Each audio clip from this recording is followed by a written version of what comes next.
പലപ്പോഴും players football ക്യാമ്പിന് join ചെയ്യാറുണ്ട്. അപ്പൊ പലപ്പോഴും അതിന്റെ പ്രീ ട്രെയിനിങ് സീസൺ ആയിരിക്കും, അതായത് കണ്ടീഷനിങ് സീസൺ ആയിരിക്കും. പ്ലെയേഴ്സ് ജോയിൻ ചെയ്യും, പലപ്പോഴും പ്ലെയേഴ്സ് നിർത്തിപ്പോകാറുണ്ട്. കാരണം എന്താ അറിയാം? കാരണം ഇനിഷ്യലി ഒരു എക്സസൈസ് ചെയ്യുമ്പോൾ ഇച്ചിരി ലോഡ് കൂടുതൽ ഫീൽ ചെയ്യും. ആ ലോഡ് ഭയങ്കര പാടാവുന്ന രീതിയിൽ പ്ലെയേഴ്സിന് കണ്ടിന്യൂ ചെയ്യാൻ പറ്റുന്ന രീതിയിൽ നിർത്തിയിട്ടു. പക്ഷെ ആക്ച്വലി സംഭവിച്ചാൽ 14 ദിവസം കഴിഞ്ഞാൽ ഈ ലോഡ് അഡാപ്റ്റ് ആവും. ഈ ലോഡ് അഡാപ്റ്റ് ആയി കഴിഞ്ഞാൽ പിന്നെ ബോഡിയിൽ ഏൽക്കുകയില്ല, പിന്നെ കണ്ടിന്യൂസ് ആയിട്ട് വരിക എന്നുള്ളതാണ്. അതായത് നമ്മൾ 2 ദിവസം സംഘം ചെയ്ത് അല്ലെങ്കിൽ ഒരു 14 days കഴിഞ്ഞാൽ 2 days വീക്ക്ലി ചെയ്തു, അടുത്ത ദിവസം നമുക്ക് ഈസി ആയിട്ട് ചെയ്യാൻ പറ്റും. അപ്പൊ പ്ലെയേഴ്സ് തീരുമാനിക്കേണ്ട ഒരു കാര്യം, നമ്മൾ 14 ദിവസം കഴിയുമ്പോൾ അഡാപ്റ്റേഷൻ തുടങ്ങും, ഒരു 28 ദിവസം കഴിയുമ്പോൾ ഇത് ബോഡി നാച്ചുറൽ ആവും, പിന്നെ നിങ്ങളുടെ പെർഫോമൻസ് കയറും, നിങ്ങൾക്ക് ഒരു പ്രശ്നവും ഉണ്ടാവില്ല.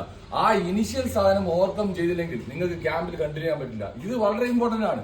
അവിടെ നിങ്ങൾ റിക്കവറി നിങ്ങൾ തന്നെ പ്ലാൻ ചെയ്യണം. നിങ്ങൾക്ക് ഐസ് ബാത്ത് ചെയ്യാം, നല്ലോണം സ്ട്രെച്ച് ചെയ്യാം, റിക്കവറി ഇലക്ട്രോലൈറ്റ് ചെയ്യുക, ഹൈഡ്രേറ്റ്, നല്ല ന്യൂട്രീഷൻ. അപ്പോൾ പ്ലെയേഴ്സ് ശ്രദ്ധിക്കേണ്ട ഒരേ ഒരു കാര്യം, ക്യാമ്പ് വിട്ട് ഒരു കാരണവശാലും പോയിട്ട് ക്യാമ്പിനെ പേടിച്ചാൽ നമുക്ക് ഫുട്ബോൾ കളിക്കാൻ പറ്റില്ല.